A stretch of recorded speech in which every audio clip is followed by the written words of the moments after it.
Ladies and gentlemen, welcome to another exciting edition of the Squared Circle Maniacs Pro Wrestling Podcast, where we talk shop, I guess you could call it, about the world of professional wrestling. What goes on in the ring and what goes on behind the curtain. My name is Johnny Bottles. To my left, sequestered in the ranting room of stately Wayne Matter, Dr. Don Wayne.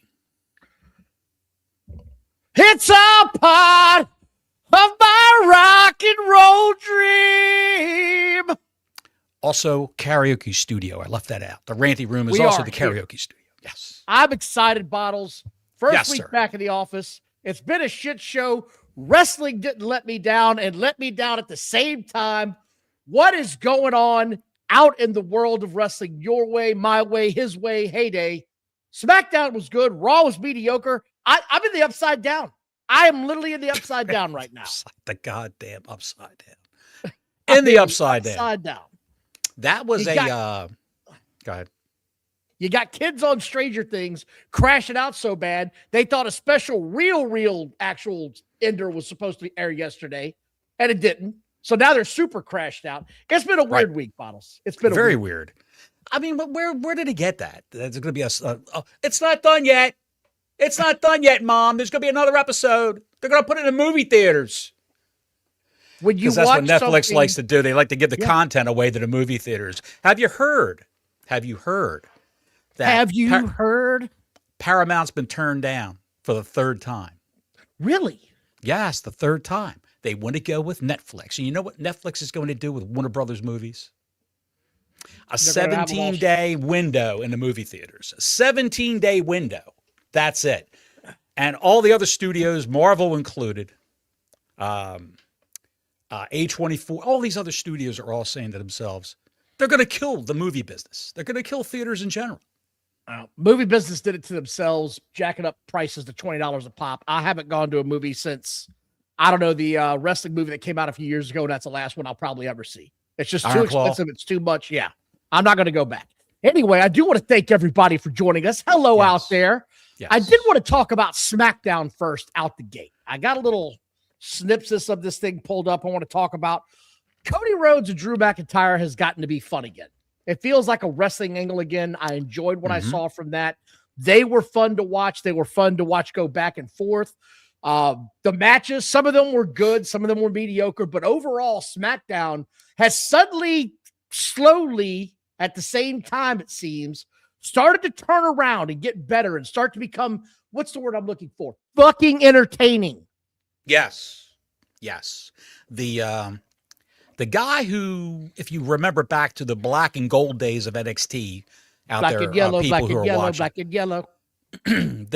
That guy, Ryan Ward, was the guy who was the head writer of SmackDown back then. I'm not SmackDown, the head writer of NXT back then. They brought Ryan Ward back into the fold, and they put him up in the head. He's supervising the writing teams of Raw and SmackDown. I guess he would be the content editor. I don't know, but whatever he's doing it right. Well, they had to give SmackDown a little injection of excitement. And anything. I liked it. I liked it. I really did. I really enjoyed it. And I did want to bring up the ambulance match because that was obviously the cherry on top of a very good cake, and everybody went crazy for it. And it was a great match, don't get me wrong. Damian Priest versus the other moody fuck. Aleister Black. Yes, the two Temu guys. Both of them are wanting to be the Undertaker so bad, they're creaming their pants. Yes. I don't know what to make of it except this, right? When you don't have shit breaking all the time, when you don't have tables, ladders, and chairs, because it's been a long time since we saw a match like this, it means more. This is what we always talk about as far as an old school wrestling fan. Less is more. When you get to this point in time, it matters a little bit more. Now, this week, they're supposed to have like the triple lead-up thing that's going on with Drew McIntyre and Cody Rhodes. 3 stages of hell. Matches. Yeah, 3 stages of hell. So I'll be curious how they book that. I can't wait to see how they book this. As long as it's not 3 damn cages inside of each other like they used to do back in WCW. I'm going to check it out, though. I'll be interested to see it. I'll be watching it and the college football playoff, which is going on in about an hour. Isn't it going to be 3 cages? I don't think so. I hope the hell not. I don't know, but it was an old school angle that they did. Burning the father's picture, him and his one of the last pictures, burning that picture up. All the security guys holding Cody back. Yeah, and Aldis is yelling at Drew McIntyre, calling him every name in the book. The fans are going crazy. It's old school heat. I loved every minute of it. Every minute of it, pal. Hello? I'm here. I'm listening. I did want to talk about something else. What was that? I like Raw less this week than I did the previous week. Yes. Why? This, I don't know what it is about this show. It just sort of felt in the middle. I give it a solid B, but it didn't it didn't grab my imagination and make me want to watch. You know what I mean? Right. The main event had a botch or two. Like you just sort of got to take it for what it is, because everybody seems to botch nowadays because there's not as many house shows and they don't practice this shit as much. Breaker he's got to get it to when he's going to do the Steinbreaker. He's got to wrap his feet together, man. That's the only way I can think of. Now, let me ask you this. Was it a case of Breaker going a little too fast? He was nervous. He rushed the tempo of the match. He's working with a guy who's 47 years old. He's a little broken down. He's been doing it for a long time. I think Punk is he's coming to the end of his career. I really do. I think he's got another year left. But he ain't got as many bumps left. That bump card's getting full. Oh, yeah. Yeah, it's a little rough, pal. It's a little rough. Well, you might be onto something. Maybe it was, maybe it wasn't. I don't know. It's just, we did see 2 titles change hands on Raw, which I thought was kind of it wasn't a huge deal, right? I'm not going to go into it. It wasn't a huge deal. You said one of them is going off on her honeymoon, so good for her. Maxine Dupree. And that match was horrible. Horrible. The Maxine Dupree experiment is over with as far as I'm concerned. She's done. Good-looking girl. I'm sure she's a very, very, by all accounts, she's a very nice person backstage. That's what they all say. Beautiful girl. Bottles? What's that? You're just a fucking hater, pal. That's what they say. They say Johnny Bottles hates everything. That's what I hear. Bottles, are you going to do a new show? You've been talking about it. You want to talk about it now? We're going to do a new show. It's going to be pre-recorded. It's not going to be live. It's going to be pre-recorded. Which means I can't keep a steady schedule of it because of other obligations. But it's going to be a 15-minute show of me going down interesting things that I find in the IWC and also in media, pop culture, TV, movies, things like that. What is it called, Bottles? Johnny Bottles Hates Everything. That's going to be the name of the show. I love it. Why don't I just throw my phone in the floor and just save everybody the time here, dumbass? So I'm looking forward to seeing what you do with this. Right. I wish I had more time. This is the one day I can get away a week. We might be working on a few other things here in the future. We'll keep you guys updated, you guys and gals out there. And we're open to suggestions. We're open to suggestions. If you got any ideas for shows, we're open to suggestions. If you'd like to see us team up with other content creators, if you know anybody, let us know. The biggest thing that happened this Monday was the Chris Jericho didn't show up on Raw. And you pointed this out to me earlier this week. Yes. And I've checked it every day, and he's still there. Chris Jericho is still listed in the AWA roster talent page. He's still there, Bottles. He hasn't moved. He's still there, smiling like the goof that he is. Do you think it's a case of he's gone, but he hasn't debuted yet? But do you think Tony Khan is just throwing it up there, keeping it up there just to F with the WWE fans? What do you think? He's not that smart. Stop. Why would he miss? Number one, just hear me out here. Why, if you know you don't have a talent signed anymore, would you keep them on your roster? That's like the NFL keeping a player that they used to have that they cut last week. We're going to keep them on our roster for another week. It doesn't work that way. This is the work business. It's not like the NFL. That. Although some people say that could be a work business too. Hold on. Let me tell you something right now about NFL rosters. They work the shit out of rosters. They set the depth chart week 1 and never touch it again unless somebody has to go on IR. Right now, Denver's starting guys at wide receiver that are like 4th string according to their depth chart. So I don't want to get into that shit. Trust me, they work that shit just like wrestling. And I'm sorry, but in my opinion, I really don't know anymore, Chris Jericho. I mean, I hope he stays where he is, and that's off television. That's what I think Chris Jericho has charisma. I think with an editor of his material, someone is going to say, that sounds like this is good. This is good. Throw that shit out. This is good. That's horrible. We're not doing Never that bring that at to the all. table again. Never bring that to the table again. I think with an editor, he'll be fine. I don't want to see him wrestle any long matches, solo matches, anything like that. Like I said last week, the week before, tag team matches, maybe once in a while. I think as an on-air personality, he's got a lot to offer. Why can't he be a manager? Why can't he, I don't see that. He's not at that age yet to be a manager, in my opinion. He's sort of in no man's land when it comes to pro wrestlers, right? He's too young to be a manager, and he's not quite old enough to completely walk away as far as what he wants to do. Because he still wants to have a match every now and then, but he doesn't want to manage. He's 55 years old. He's 55. I don't give a shit. Look, dude. The managers, when I think of a manager, are in their 60s or look like they're in their 60s. Arn Anderson looked like he could have been a manager at 30 years old. Shit. Arn Anderson came out of the womb looking like he was 30 years old. I mean, I'm just saying. He doesn't have that look yet that I'd believe him as a just manager. And the other part about being a manager, you've got to be able to be a shit bump taker, man. You've always got to be the coward. And I don't know that anybody can see Chris Jericho in that role. I just don't know that I can see him that way. Well, he's got to run around in high water slacks with no socks and loafers like Don Callis. You ever see that guy take off and run? He's got an art to that. That's the best thing Callis does. Is run away like a shit heel. But Jericho, no, I agree with you on that. I agree with you. It's a shame that Kevin Owens may never come back to professional wrestling. Man, that is a damn shame. Due to that neck problem. His neck is just toast. It's a shame he may never come back because that was a great team, those two. That was the last time I found Jericho entertaining, quite frankly. Jericho looks like He looks like the dog. No. I saw the picture, okay? He looks like the dog from Family Guy when it shaved itself down and had a shower. That's what he looks like. With the 8 nipples. Yes, the 8 ripples. And I got news for you. He can look as fabulous as he wants. He can get in the weight room all he wants.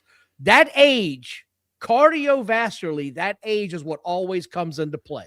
That's what always sets it apart. Sure. When I was in the military, it didn't matter. We had a guy in my squad that was 36 years old, had 8-pack abs, could not run anymore as far as a good time. Couldn't do it anymore. His body just wouldn't let him. The cardiovascular just couldn't stay at his age. Just couldn't do it. Father Time is undefeated. A lot of guys are bodybuilders, and they look great, but they got no win. Look at the Ultimate Warrior. He ran to the ring. He was blown up before the freaking match started. Remember those good old days? Let's go home, brother. He looks like $1 million, does he? God damn it, he's asleep. Let's go home, He's brother. huffing and puffing in the ring. Send out Patterson. Do something. So we'll see where it goes. That's sort of been the story to follow this week is where the hell is where's he going? Nobody knows. So we'll see. If he signed with WWE, they're going to keep you waiting. And they're dropping little references, some of his catchphrases, I know, things like that. Yeah, I saw. On WWE TV, like they did with CM Punk, by the way. Yeah. Best in the world. What's that? We'll see. We'll see what happens. We'll see. I know you don't like it. I don't like it either. But I can see yesterday. I don't want to see him sing that song either. Did he sing that on He did. When him and Sebastian Bach were beefing, he was like, watch me sing your song. And I was like, don't ever do that again. Never. Sebastian Bach looks like a 75-year-old Slavic milkmaid, but he can still probably slap Chris Jericho and out-sing him. You don't think so? He can't. I heard him singing recently. It's not good. Sebastian Bach, it's done? It's over? Gone. It's gone. Walking hand in hand. Those notes he can't hit. That was a great song. That at 18 It was in a life. great song. They were that great at 18 songs. In life. No denying that. Okay, so there's something else that I want to let you know about. Okay, go ahead, pal.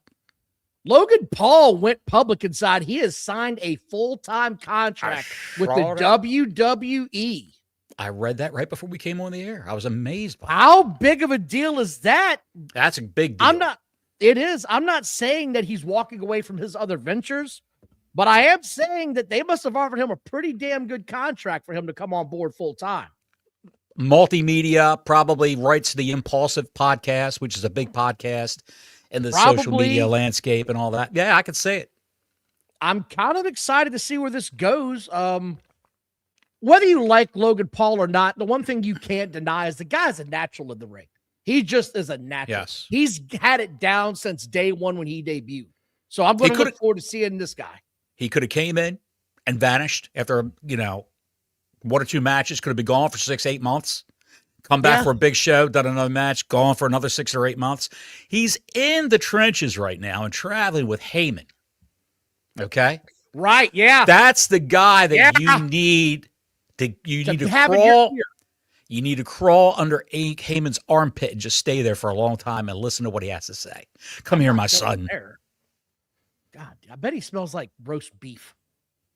He probably smells like taco grease and ass cheese is probably what he smells. I'm telling you, it's roast beef and cheddar. And Cool Water by Davidoff. Oh, which was good shit back in the day. It still is. It still is good. It still smells good. We are the youth gone wild. Anyway, keep on moving down this train. I'm looking forward to this. Here we go. 80s hair metal. I'm here for it. I'm seated for it right now. 80s hair metal by Don Wayne. There is now you're going to get a kick out of this, man. You're going to get a kick out of this. What do you got?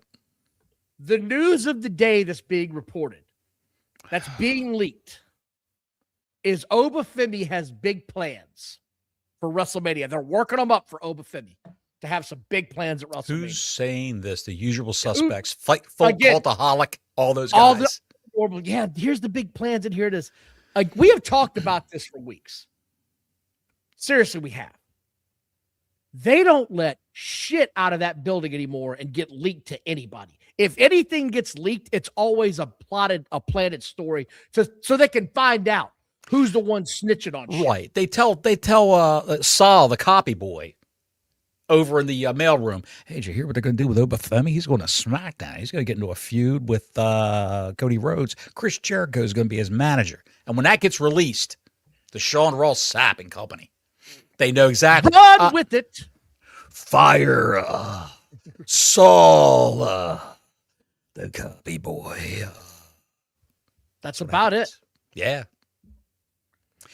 I just find it interesting that they're trying to put that out there. And by the way, don't get me wrong. I'm not going to be surprised if Obafemi, he was my guy this year that I said was going to be the biggest jump, the biggest the outbreak wrestler of the year. I had him coming in. I think it's going to stand because a guy that size, you just can't put in mid-card status at the main stage. He's got to be like a Batista. It's got to be big championship or nothing. That's how I feel.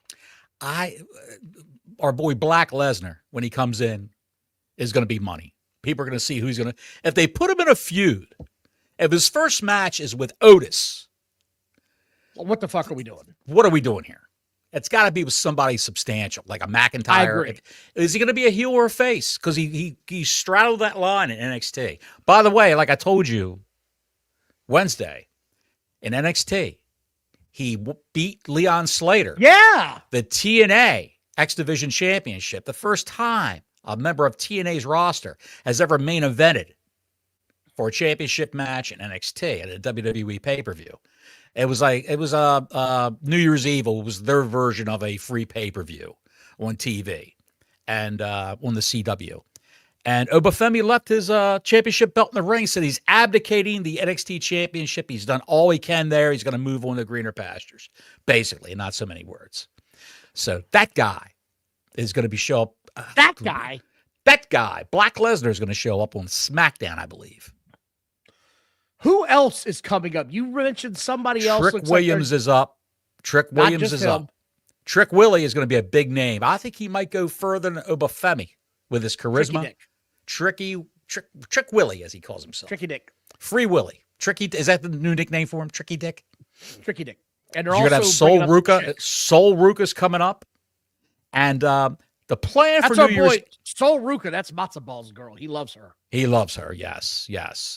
Calix, her name is Calix Hampton. Okay. Is she the Youth Gone Wild? She's not, she could very well be. So what they did was they said, well, you can't go by your real name, even though Calix is a sharp name for a wrestler. She picked That the is name. a sharp name. Yes, she picked the name Sol Ruca because a lot of the NXT talent, they pick their own names. Okay.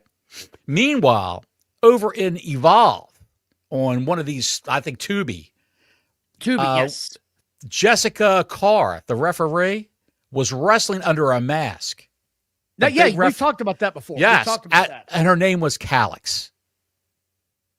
Calix. What? Calix. Calix.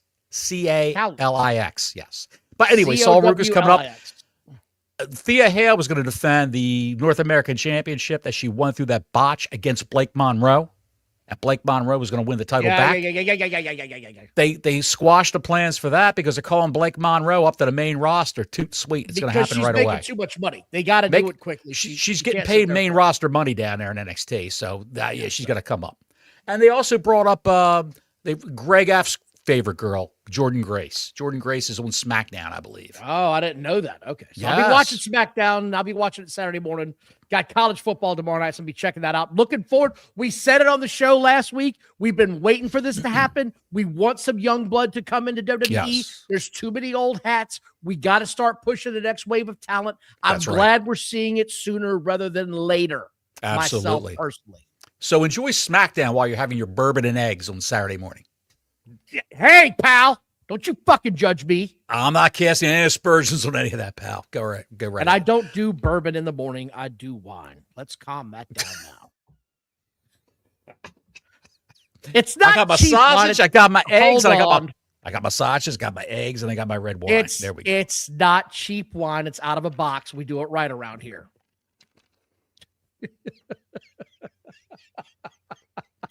I'm going to have to get a spittoon by this desk in this office for these effing podcasts. Go ahead, pal. So this is another bullshit story that just came out. WWE is reportedly interested in signing major New Japan tag team stars. Who's that, pal? I don't know, but that's what was put out. And another one that was put out was they're also interested in signing a major singles talent that they have not offered a contract to yet because he's under contract, named Finlay. David Finlay. He is the son of Fit Finlay. You remember Fit Finlay? He used to run around with Hornswoggle. That's his son. That I can believe they're interested in signing him, but when I saw that they had offered the tag team a contract, I said that's bullshit. Sure. WWE doesn't work that way. They don't offer you a contract until they enter the window when you're free, when you can actually begin having negotiations. Bruce Pritchard has talked about this multiple times on his shows, way back in the past when it used to be funny. Tony will probably sign that tag team to AEW, and they'll be on Collision every Saturday night, which is where the Japanese talent goes. I guess I don't ever see him, so you might some be pregnant pause right there. God, I thought we lost contact for a second. I was like, where the hell has Okada been? I ain't seen him in weeks now. Okada lost that belt to Moxley. No, he did not. No, yes, he did not. No, he did. That was a different belt. That was a different belt. That's your theory. Yep. You're holding his feet to the fire. Yeah. It is a completely different belt. Have you seen what Pritchard said about why Speaking of Pritchard, the Attitude Era. No, Pritchard said something about. Oh, he said something worse. The current PLEs. Why there's small PLEs. That's not a lot of matches on the PLEs. Well, there's 5 or 6. He said 10 matches on a card's hard to watch. When you look at the presentation, you put on so many things at a 10-match card at the end of the night. What do you remember? You're most likely going to remember the main event. But there's never been an angle in the third match in a hell of a match. But you have forgotten because you've seen so much other shit. Good, bad, or indifferent, I think less is more. Talent's not paid on pay-per-view buys. There's no time allotment. They don't really want more than 3 hours. It's a different time and a different way people consume. I need my WrestleMania moment. You have a moment next month in the main event. I want to be on WrestleMania. Where? It's going to get lost, and we're doing this here. There's a lot more territory and avenues. Plus, you're doing television every week. Television is just as valuable as the PLEs with rights fees. To be on television to a huge number of people, what am I saying? Versus PLEs, That's change. Every time you're on screen is valuable. Okay. That's it. That's the soundbite, which he's right about. People who are in NXT. No. What are you going to say? Go ahead. What are you going to say? No? He's totally wrong. I'm not saying you've got to have 10 matches every PLE. I'm not saying that, right? I'm not saying that. What I am saying is it's not too much to have 7 or 8. It's not too much to have a match that doesn't have a fucking 3-hour entrance video where they're walking to the ring for 20 damn minutes. It's not too much to ask for that. So don't give me the bullshit that you can't have more matches. This is Bruce Pritchard putting his corporate hat on and making excuses for why the business has changed. The business has changed, quite frankly, because this is what they're trying to do. They want to have all these slow-ass entrances. They want to have the crowd interaction, which I get. But again, to the point, I would like to see more wrestling matches, more than just 5. I don't need to see a fucking 10-minute break in between matches, Bottles. I like WWE more than AEW, but I will side with the AEW fans. There is way too much of that bullshit in WWE. It's way too much advertising sandwiched in between the matches. Right. That's what it is. Too much advertising. That's why, they got 5 matches, maybe 6 to stretch it. But who needs 15, 20 matches like AEW? You don't. I'm not saying that. You don't need that. That's the other part of the equation. Is AEW goes to the other extreme where the shit is 6-7 hours long. You're like, dude, I got to go home and get a sandwich. What the hell are we doing here? This is hour 4. I got kids, man. Let's wrap the shit up. I'm Heath Slater. Go ahead. But yeah, no, that's Bruce Pritchard just being completely full of shit. He also said something else this week, which was completely ridiculous and absurd on the face of it. He said that the Attitude Era is completely overrated in the fans' minds and that it doesn't stand up to the test of time. He's full of shit because the Attitude Era was in the zeitgeist of popular television, of TV. It was pop culture. Pop culture. It was everywhere. Even everybody wanted a piece of those WWE stars. Arsenio Hall, Johnny Carson, all those guys. All of them. They were on the piece. covers of TV Guide, for God's sake. I can't say Carson. Carson was off the air by then. But all the talk shows, Regis and Kathy Lee, they had WWE stars on all the time.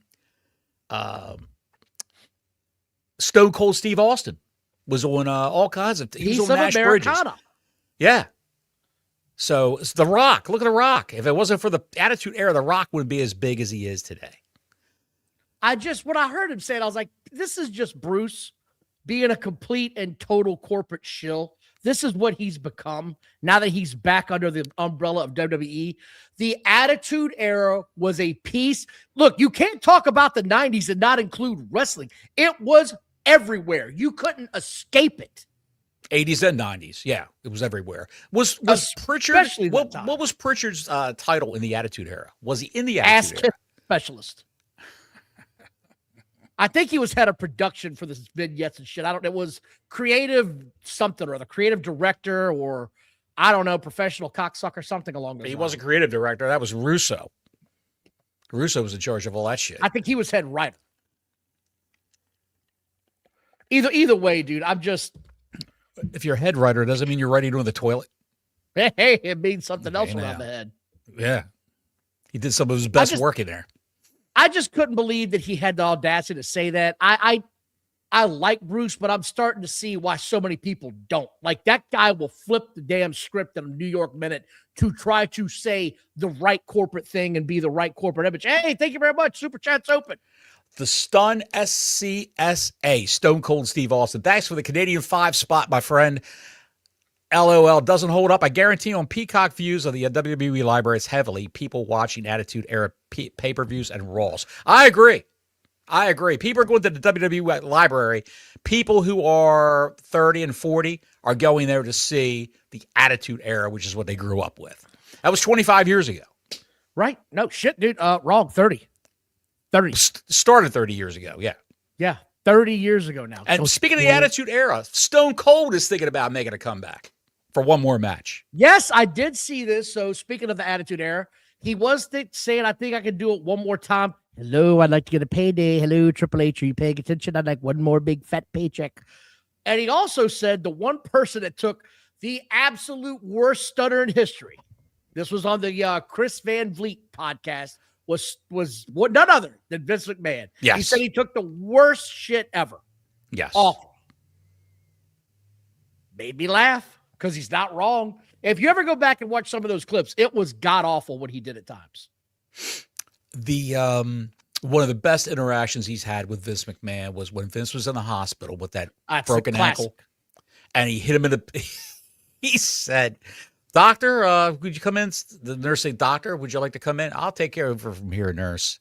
And he had the bedpan in his hand and whacked Vince right over the head with the bedpan. Bong, and he hit him hard too. Well, Vince, he said to bring it. Yes. Vince was open for anything. Turns out we didn't know I how found that open he funny. was for anything. Dude. Chocolate factory's open, pal. Do you think Vince did Vince have a glass top coffee table in his office? No. That was the other guy. What other guy was that? The ring guy for WCW was an ex wrestler. What? Yeah, that's a real story. I can't remember his name. Chad, if you Woogie remember Man? who I'm talking about. Jimmy Valiant, the Boogie Woogie Man? It might have been Jimmy Valiant, but I don't think it was. If anybody remembers what I'm talking about, let me know. Tommy Rich and Ricky Morton walked into a Motel 6 with 2 6-packs of beer, and Jimmy Valiant was underneath the glass top. Maybe it was coffee Jimmy table. Valiant. He was underneath the glass top coffee table punching his puppet while some ring rat. All right. Stop. We're done. He was looking Use your imagination. deep into the abyss. Use your imagination. That was Speaking of one the Attitude McDonald's Era, ice cream machine that speaking of didn't the Attitude malfunction. Era, Go ahead. The Godfather said he was about a gnat hair close to signing with WCW and becoming a member of the NWO. Really? I've heard some shit in my day, but I've never heard that. Who would want the Godfather? I don't know. Look, Klondike Bill, thank you very much. Klondike Bill. Klondike Bill was into that, huh? Yes. That's who it was. It wasn't your guy. It was Klondike Bill that they walked in and saw that with. No. That was from Ricky Morton directly. I read an interview with Morton, and that was Boogie Woogie Man Jimmy Valiant. Klondike Bill found a girl's panties in the parking lot and put them in his mouth and chewed on them like a piece of tobacco. Well, I'm just saying. But yeah, back to the Godfather. Apparently, he was close to signing with the WCW. I didn't know that. Well, they had Buff Bagwell. They had Scott Norton as members of the NWO. They had Codan, for God's sakes, as a member of the NWO. So they would hire anybody. They had Virgil. He was Vincent back then in WCW. They had Virgil as a member of the NWO. So they'll take on anybody. Speaking of taking on anybody, AEW was last night. We're back to watching this shit show. The vacation's over, ladies and gentlemen. I had to sit down and watch this, so you didn't have to. And I can't believe what my eyes saw last night. Would you like to see the crowd? Sure, go ahead, because I have had nothing but complete nonsense from the sickos and the neckbeards today about how this wasn't a real picture and this was only when they just opened the gates. Yes, that's right. That's how sparse the crowd was, ladies and gentlemen. Your eyes are not deceiving you. That's got to be the hard cam side right there. It is absolutely the hard cam side. Yes. I think we got one more. Nope. That was it. So here's what we got. They were in a building that holds 19,000 plus people. Did you hear what I said? 19,000 plus people, Don. They had 2,917 tickets distributed as of 7:30 last night, 30 minutes to bell time. Nobody's watching, Don. They had less than a sixth of the audience in attendance. Yes. Less than a sixth. Of course. And the sickos wanted to talk shit because SmackDown has only 9,400 tickets distributed as of yesterday for their show Friday night. That's 3 in a Dynamites. building that, hold on, in a building that only holds 11,500 people. It's almost sold out. It's 80% of the way. Let's stop the rhetoric. Stop the false narrative.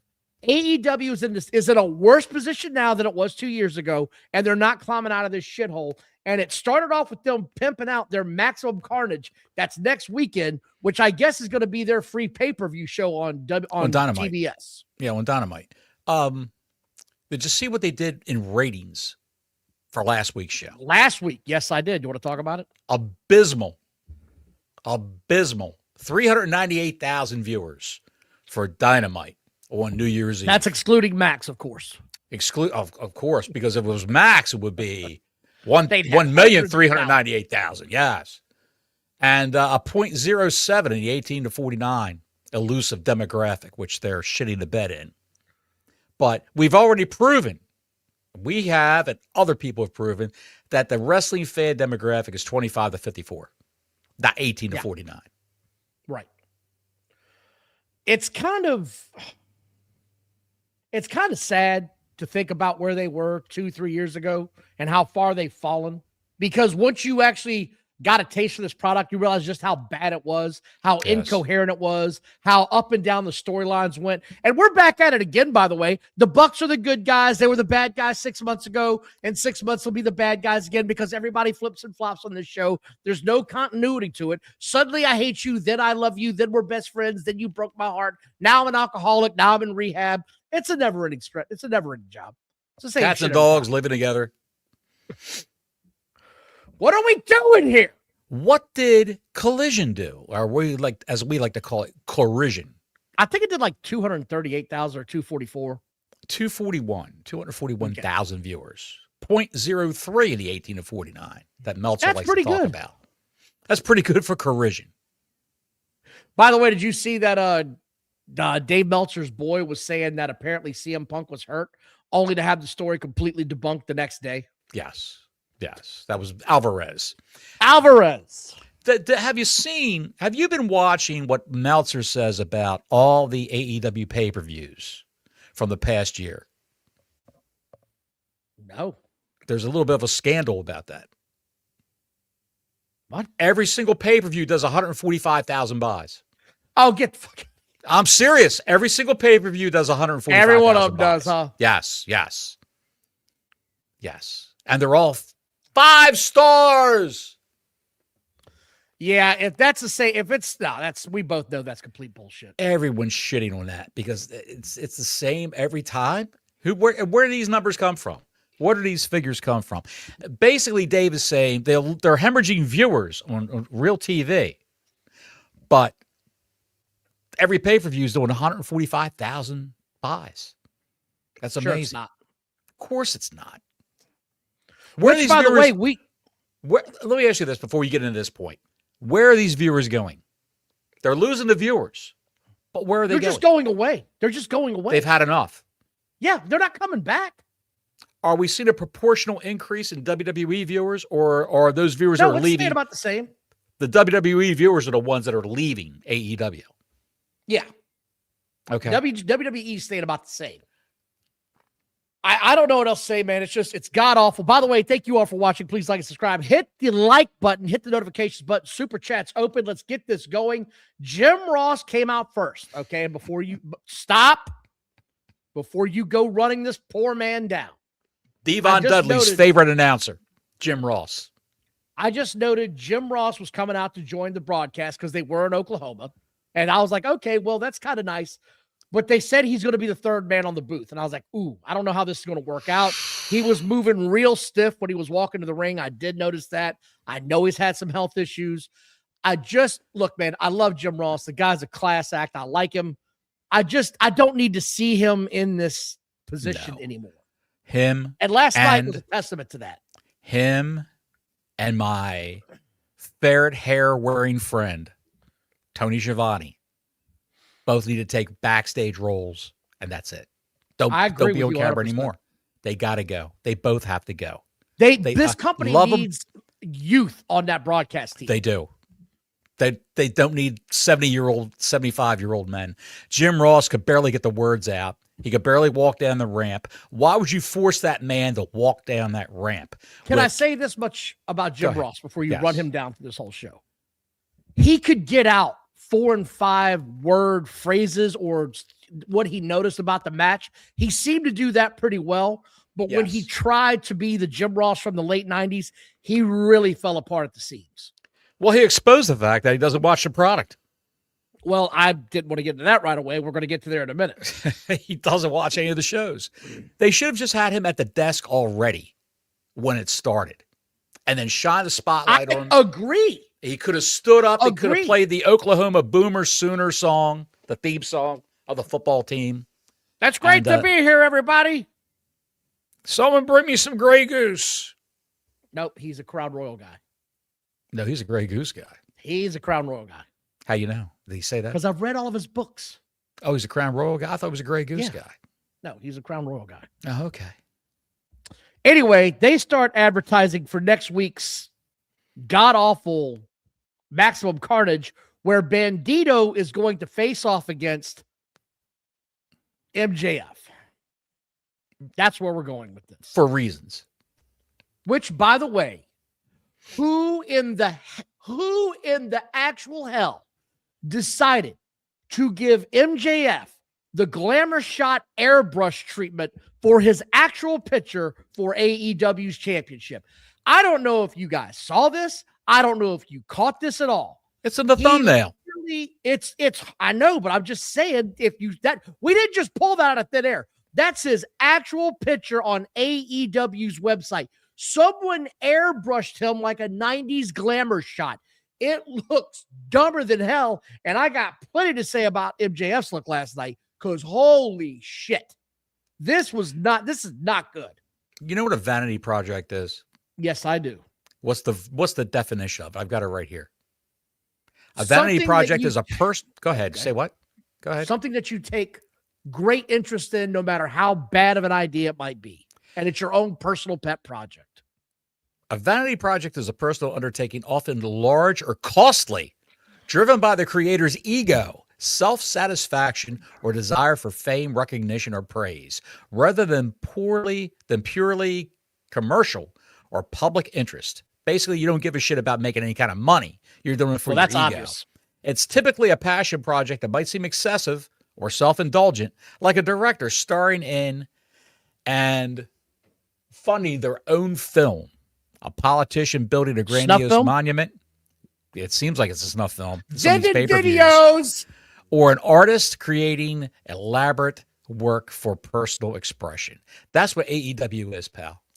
It is. Moxley, MJF, Mercedes Moné, and Tony Khan. They're doing all, and the Young Bucks. They're doing this all for their own egos. We go backstage. Go ahead. We go backstage, and Renee Baguette says that somebody attacked 8-Ball Bailey and Michael Knight, who was a young loner on a crusade to champion the innocent, the helpless, the powerless. My bad, that was Kevin Knight. Did they wreck the car? Did they wreck the car? They didn't wreck the car, did they? My bad, that was Kevin Knight. This is this different show.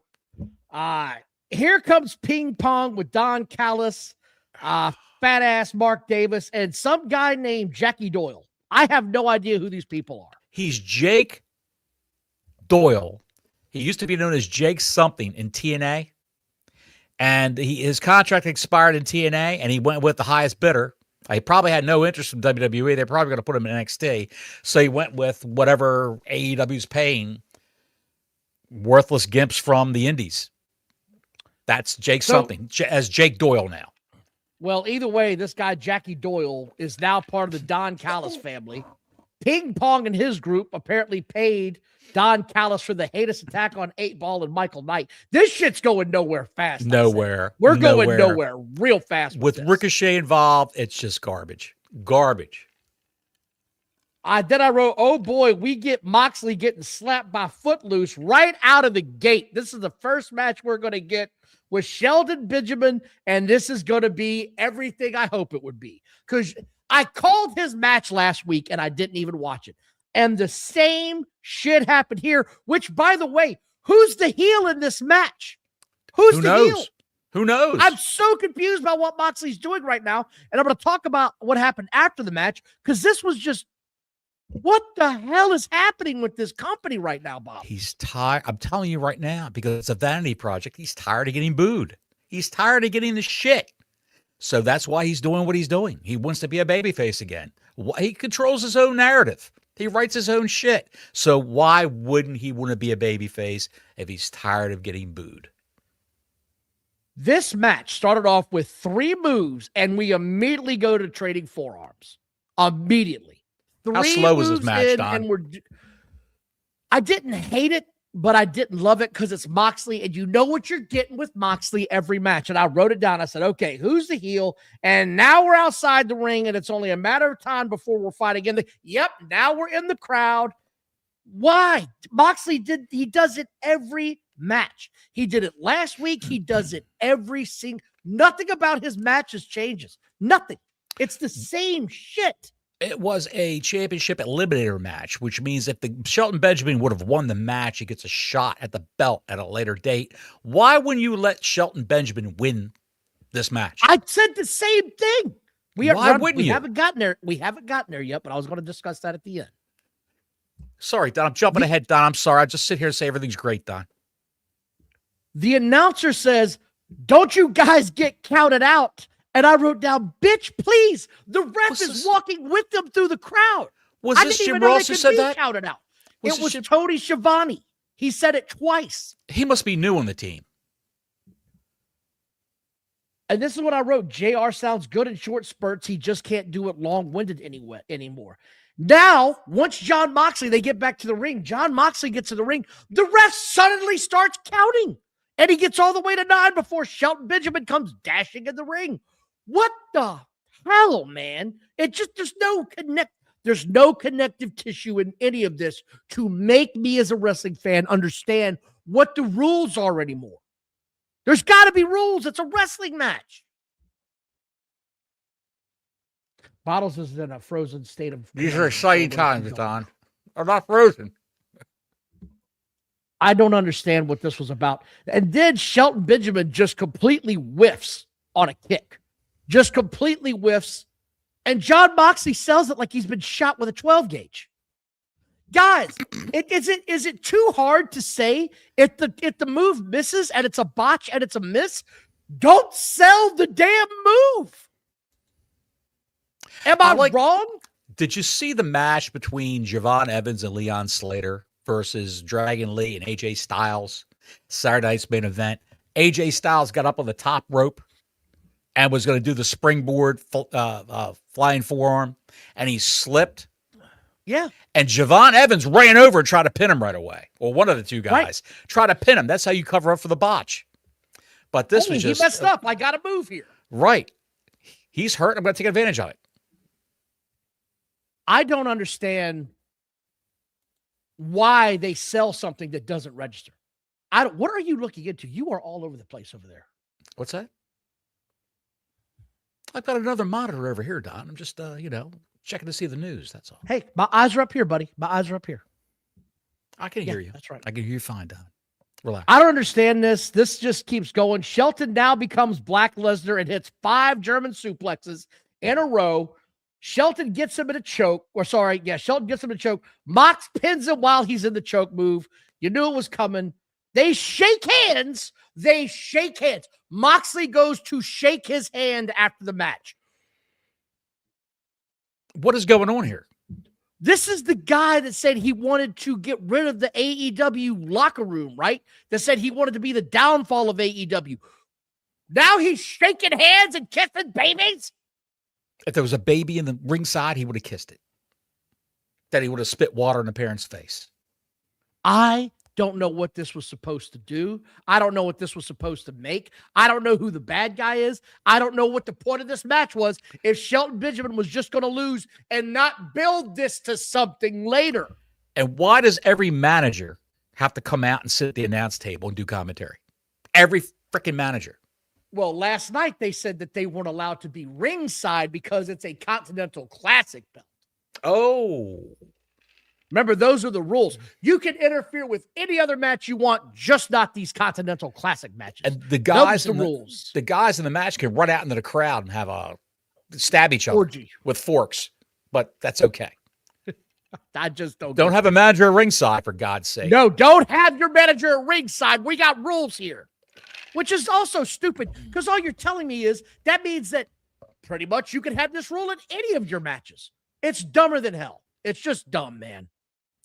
You can't get counted out, but you can damn sure not have a manager there either. This is what happens when the talent books their own shit. It really is. It really is. Yeah, Shelton should have also what waffled him with a forearm. Shelton. It's also It would have been great if Shelton just would have went off script and clocked him. I would have laughed at that. It's also funny that this is what happens when Tony Khan has his way with the rules that make no sense. It's like that damn the poker chip match that they always have, where you're fighting to be the number one guy in the match because that's the best honor you can have is to be the number one guy because you can end it at any minute. It's just ass backwards. Speaking of hypotheticals right now, you see 4 years down the road, Moxley going back to WWE for a last run. No shot. They would never take him back. I don't think. I can't see it. I can't see it. I can't see it either. Anyway, Darby Allin comes skating in looking for Pac, and I just, oh boy, this should be no good. interest in that whatsoever. They recap. By the way, did you see those shoes? You really could notice those shoes last night. I didn't notice. The Herman Munster shoes, the Frankenstein shoes of Darby Darby got Allin. 4-inch lifts? Yeah. I didn't notice. Dude, they're not just lifts. They're like 2 inches of sole all the way around, even to his toes. It's hilarious. From my fingers to my toes, I got on my Frankenstein shoes. Anyway, they recap the Tanahashi versus Okada retirement match, where I guess this guy Tanahashi retired. Tanahashi retired. Yes, he did. Okay. He got beaten by Okada. This is a man who, I forgot what pay-per-view it was. There was an episode of Dynamite with a bunch of Japanese talent was on there, and this guy got on the top rope. He saw what was going on. He climbed back down again and said, I don't want any of that. Remember that?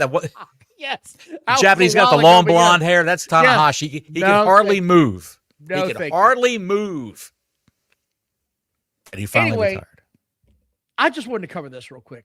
Go ahead, Don. The neckbeards and the sickos crashed out over John Cena losing his last match, but they praised this one. Yes. He went out all right. He went out on top. That's how you're supposed to go out. So did Cena. You just didn't like the fact that he lost. It bothers you that he lost to Gunther because so many people out there despise Gunther because he doesn't have enough pizzazz. He doesn't have a cool haircut. He doesn't have a cool catchphrase. That's why they don't like Gunther, because he's too real. He's an old school heel. He's the Killer Kowalski.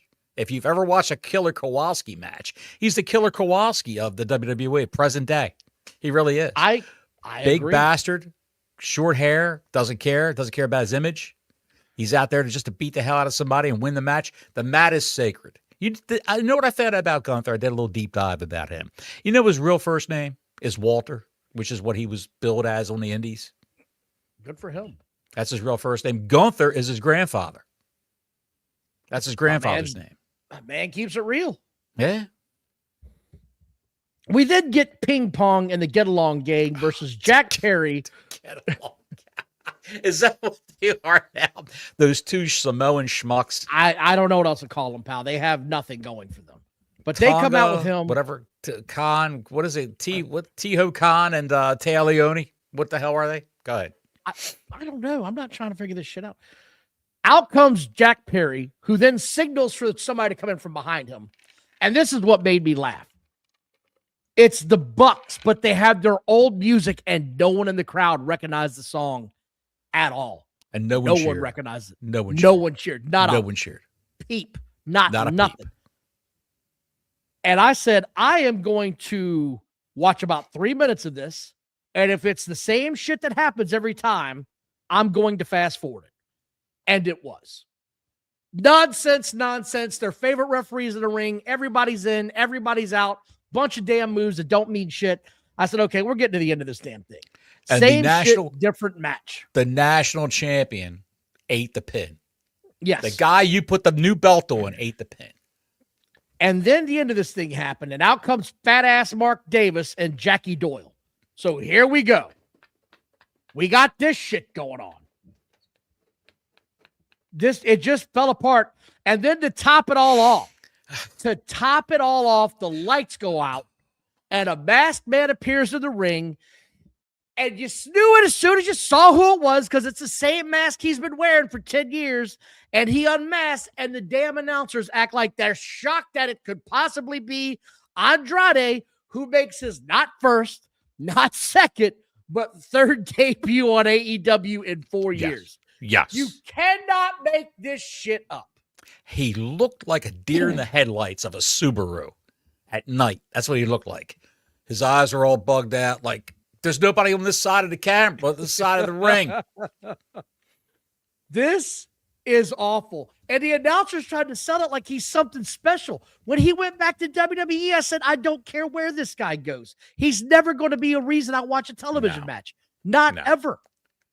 And when they showed him on camera, he looked dead to the camera. And they said, "Donde está tu madre?" I don't know why he's looking for your mom, but he was. Is that what he said? Yes. I will give him credit. I'll give him props for one thing. When he was doing interviews in Mexico about what happened with him and Charlotte Flair, he blamed everything on himself. He said, she didn't get me fired. She had nothing to do with it. I ruined the marriage. I screwed everything up. I will give the guy props for that. He admitted Donde está tu casa? Donde está pendejo? Where's your bitch? I don't know. I don't think that's how you say it. Chupamelo, mi amigo joven. Y buenos días. Yo quiero Taco Bell. Remember that? The little chihuahua. Yo quiero Taco Bell. No quiero. Was it yo quiero or yo quiero Taco Bell? I want Taco Bell. Yo quiero Taco Bell. Vamos. Yes. Vámonos. ¿Dónde está Charlotte Flair? ¿Dónde está no acetol? El Northo Connecticut.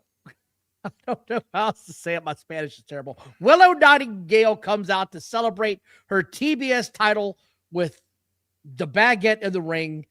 And then the lights went out. Then they get a light spotlight on her finally. Did you notice that? The lights went out.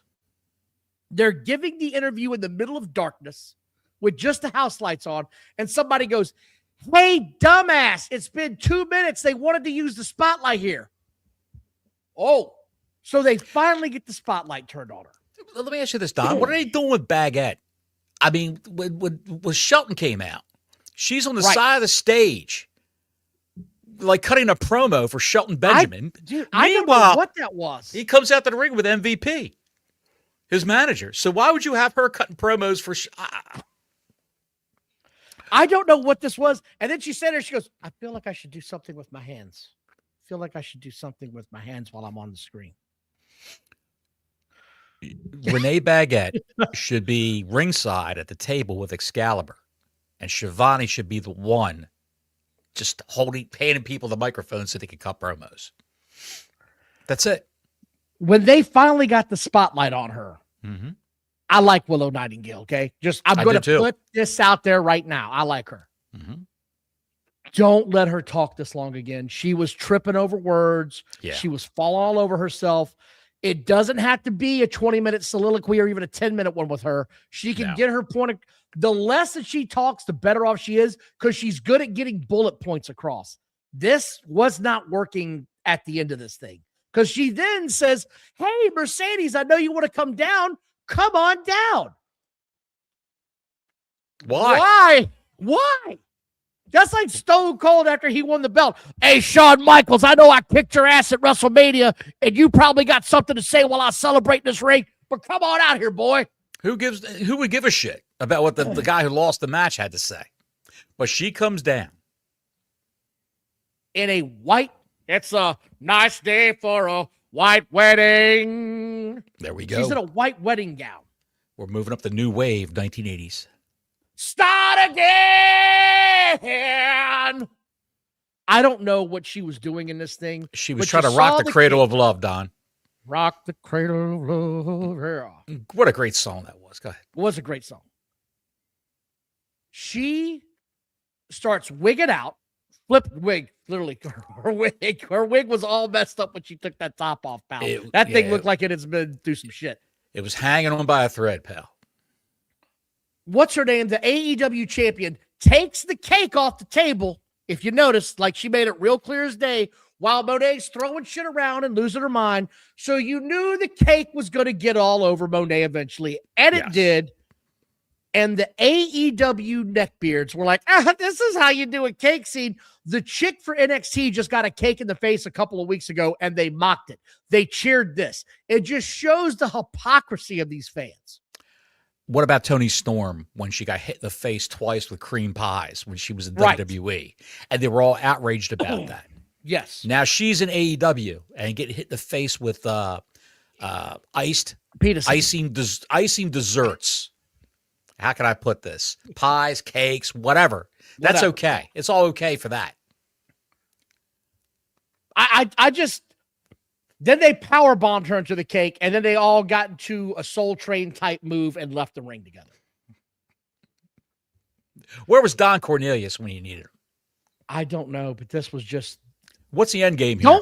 Don't let her talk this long again, man. I love her. Here? Don't let her talk this long. Where's it going? They had Statlander, Harley Cameron, and Willow Nightingale, 3 women in in AEW that I really enjoy their work. Right, but here's the other part of that is that old Harley had her girls out, pal. She was not ashamed of that last night. Oh yeah, she looked like she had 2 bald-headed midgets standing in front of her. My boobies lie over the ocean. They're sitting here on your TV. That's how I felt. I was like, good. I told the wife, I said, she's got her girls out tonight. That shit's crazy. Yeah. Anyway, let me ask you this. I got to ask you this. Go ahead and ask me. You ask me what you want. You brought the wife up. What's a woman think of AEW? She doesn't watch at all. So when you're in the room watching it, she's tuned out, she's on her phone, or she just leaves the room? She's either on her iPad watching another show with her headphones on, or she's doing stuff around the house. She ain't watching that shit. Oh, okay. So she's a big wrestling fan, but she hates AEW. Interesting. She doesn't see it as wrestling. She just doesn't. We get a Mark Briscoe promo, and when he's serious, when Mark Briscoe is serious, he's so good, man. He's so good. Right? Yeah. No, please hit me with some more of your enlightenment. I want to hear it. I didn't like this at all. You didn't like it, really? I didn't like it at all. I didn't like it at all. He's outside the chicken farm, talking in circles, trying to stay on point. He was struggling. I didn't like it at all. I like it when he's in front of the crowd, where he's all amped up, the adrenaline's pumping, and he's just saying crazy shit. I like that, Mark Briscoe, not this, where it's pre-recorded, and it was horrible. I thought it was good, so we'll differ on this one. That's fine. Okay. The Tickler Monster is next, and holy cringe. I don't know what the 2 girls behind her are supposed to be doing. I don't know what's going on with this entire gimmick, but they are the drizzling shits. Yes. They delivered their lines like, I don't even know how to describe it. They delivered their lines like the Stepford Wives. 80s, not even Stepford Wives. No, it was like the 80s had a lot of D movies. We call them B celebrities, but they were D movies. Yes, where the people just couldn't act. It was, I thought I saw him run that way. We should go there. Like, that's how they delivered their lines. I think we should take him out back and kill him. Things like that, yes. So do I. Yeah, that's how they delivered their lines. Very monotone, yes. But I will give the Tickler credit for trying to put a little enthusiasm in what she was saying. She's not the problem. She's not the problem. No. Sky Blue and Julia Hart are horrible.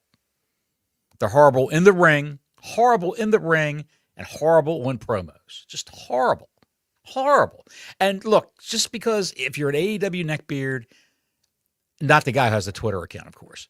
If you're a neckbeard and you're in your basement punching your puppet, the Sky Blue and Julia Hart, good for you. You could do that on RedTube or YouPorn. These 2 girls are horrendous in every aspect of professional wrestling. Horrendous. And Julia Hart's married to a wrestler who works for AEW. You figure he would at least teach her. He's been rounded all around on the indies. You figure he would at least teach her. What goes around comes around. I tell you why. Pump in your sock. Full of all that shit that your mama's got a mop. Oh, shit. Oh my God, they were This just. tickler moment was terrible.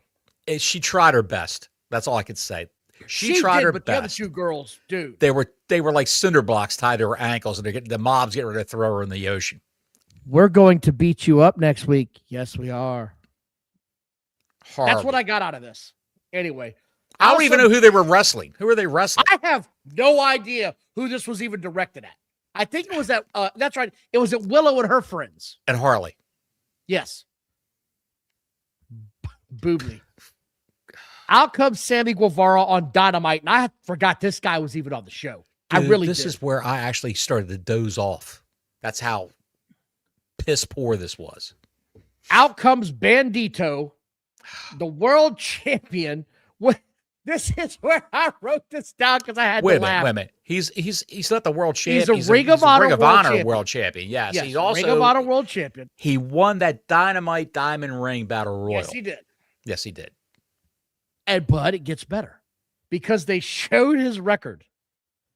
And the world champion of Ring of Honor, your Dynamite ring wearer, was 8-4 last year. What a superstar. That's fantastic. In singles matches. If this was football, I'd say you've got a pretty good record. In wrestling, you're telling me this clown had 12 home matches on Dynamite? 12? He's the John Harbaugh of AEW Dynamite. Jesus, man. I said this is going to add to my misery, and I wasn't wrong. The Prancing Princess was in the ring, and she was in full trot mode. She stole every moment in front of the camera that she possibly could. I don't know that I've ever seen her this bad as far as her actual calling of the matches. This Don, they kept her off. They kept her off the entire first half of the show and put her on at the midpoint for this bullshit. So she's probably a little sour about that. She's horrible. They just look, if anybody from AEW in management is watching this show, and sometimes they do because of what we say on this show, they actually listen sometimes.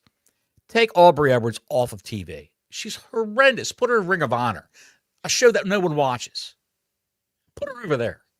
Immediately during this match, because she was so noticeable, I said, immediately she's already making her retarded cat face. Already. Already. Yes.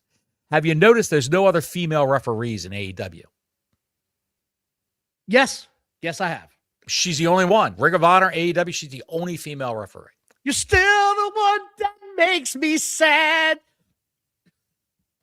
You never count. And this is what I wrote down. Bandito dives out of the ring. He's and the been through the non-counting Indies on crow, a horse with no name. Sing that. Again, Bandito dives out of the ring. And the non-counting crow just stands there. The non-counting crow. She just stands there. Asshole. I said this. You fucking asshole. I thought you might like that line. Oh. She continues the cat expression. She continues the cat expression. The retarded cat expression? Every one of them. And everything she does is taking away from this match. Bandito wins. She looks like a horse with Down syndrome.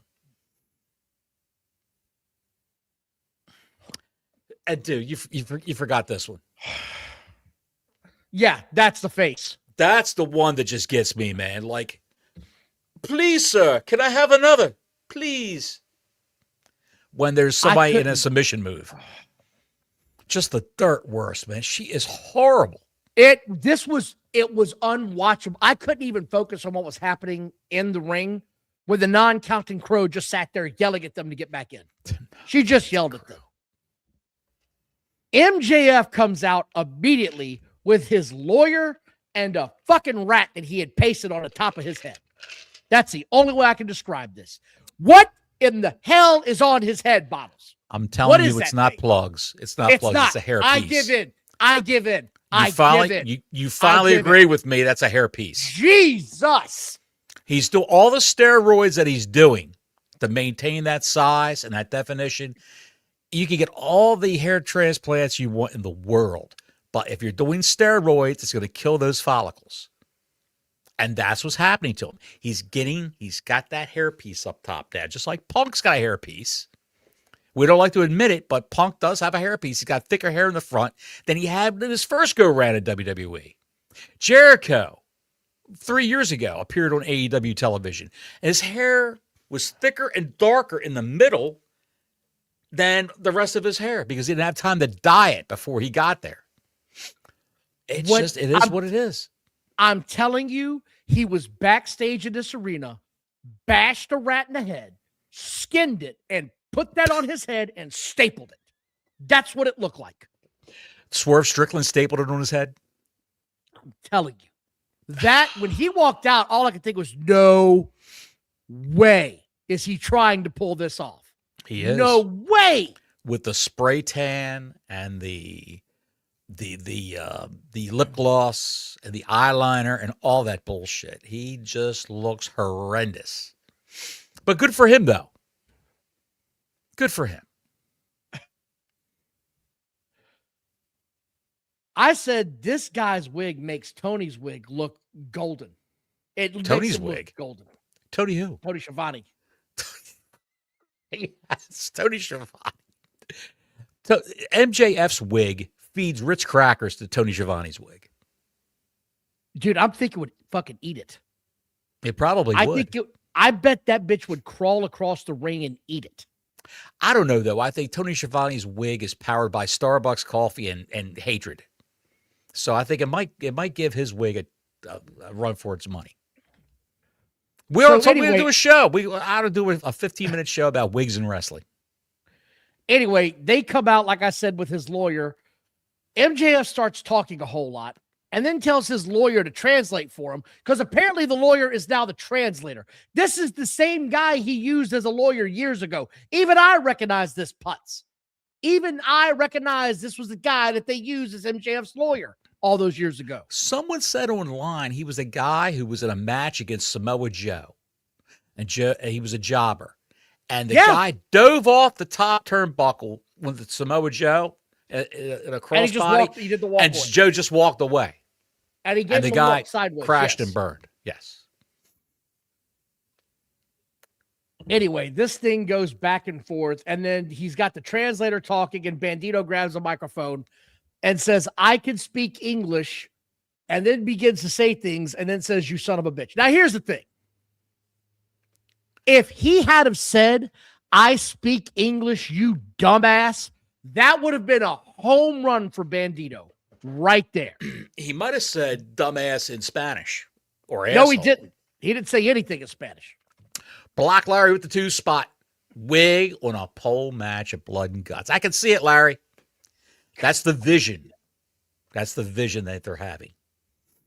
Anyway, this thing ended with a couple of nut shots. MJF scurried off to the locker room. It just didn't go anywhere. Like the rest of the show. It just didn't go anywhere. Well, I'm going to tell you how far it went with me because Tony Storm versus Footloose was next. And Daniel Garcia is ringside. I said, not today, pal. I'm out.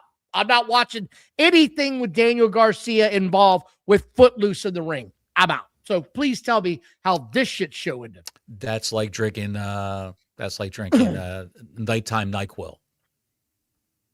So you were out. It really is. Huh? You were out. I'm just saying that's if you want Daniel Garcia and Footloose, whenever they're on the screen, and add in Wheeler Yuta, and you're going to be asleep for a week. This was just the drizzling shits. I couldn't deal with this. I was out. Thank you again, Black Larry. Where was the Prince of Head Lice this week? Was he on the show? I didn't see him. I didn't see him either. No. I'm out, Bottles. I'm out. I literally quit watching. So if you got anything else you want to say about this shit show, feel free and be my guest, Rudy. Well, the main event of this show was Swerve Strickland and Hangman Adam Page, I believe, against the powerhouse team of the Ops, which was Hobbs and Hook. The only thing I saw about this match was that Hobbs got his testicles stapled. Hobbs had to carry the whole thing because Hook just can't. I don't know if he's miserable. I don't know what his deal is, but he's. Oh, I can tell you he's miserable. When I got to watch him, I am.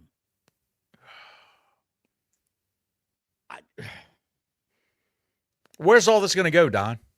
I have no idea. But Where is all this going to go? Show next Wednesday on this show, apparently. We got Saturday night's main event, by the way, in 2 weeks, and the Royal Rumble like the week after that. So this is all about to start ramping up in WWE. We're about to see some storylines start to develop in WWE. And I got to tell you, I don't know where it's going as far as the Royal Rumble winner. I don't know where it's going. You've got TNA on AMC next Thursday. Next week. Yeah, I'm going to be recording that. I'm going to watch it. You're going to have to watch that and see what's doing on that. I might have to see what's up with that. Yes, sir. Saturday night's main event, I believe, is in 2 weeks. Yeah. Correct, Models? Yes. I think so. Yeah, we talked about that. I believe so. Yeah, and then the Royal Rumble is the following week. What was the worst thing about this 2-hour show you saw? The worst. Honestly, honest to God, MJF's hairpiece. That shit was horrific. That is unforgettable. It's just Go ahead. The Stun SCSA, which I would assume stands for Stone Cold Steve Austin, with another 5 spot from Canada. AEW is a medical anomaly. It puts awake people to sleep, and coma patients get up to turn it off. Yes. You break up. He was in a coma for 38 days. He was in a coma for 38 days. It was the voice of Tony Schiavone that roused him from his sleep. I couldn't take it anymore. I had to hit the button. Nurse, unplug that piece of shit. I was in the tunnel, and I heard Tony Schiavone screaming, "This is the greatest night in the history of our sport." I said, I got to go back. I saw my grandparents waving to me in the light. And then when I heard him say, "I'm just having the time of my life," I had to come back. What about JR's performance throughout this show? We talked about it earlier, but we never elaborated as the show went along. In spurts, he was fine. I thought he was okay if he got out a line. When he tried to become old JR, it fell apart fast, man.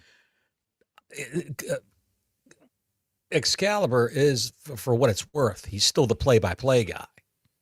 Allegedly. And you've got JR there, who's a play-by-play guy. Right. By nature, trying to do color commentary.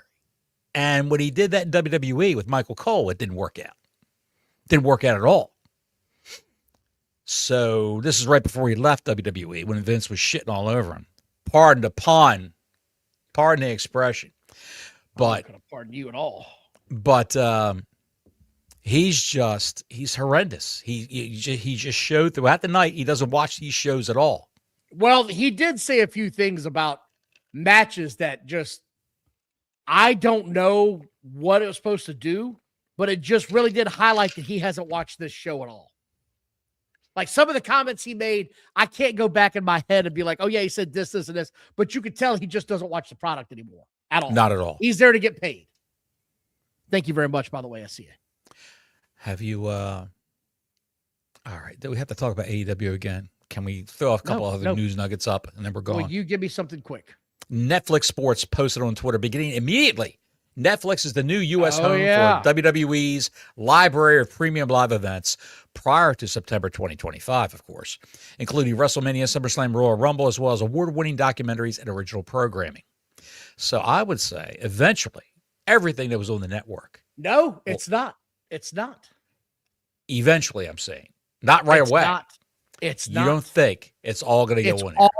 Everything but their PLEs is going to their YouTube program.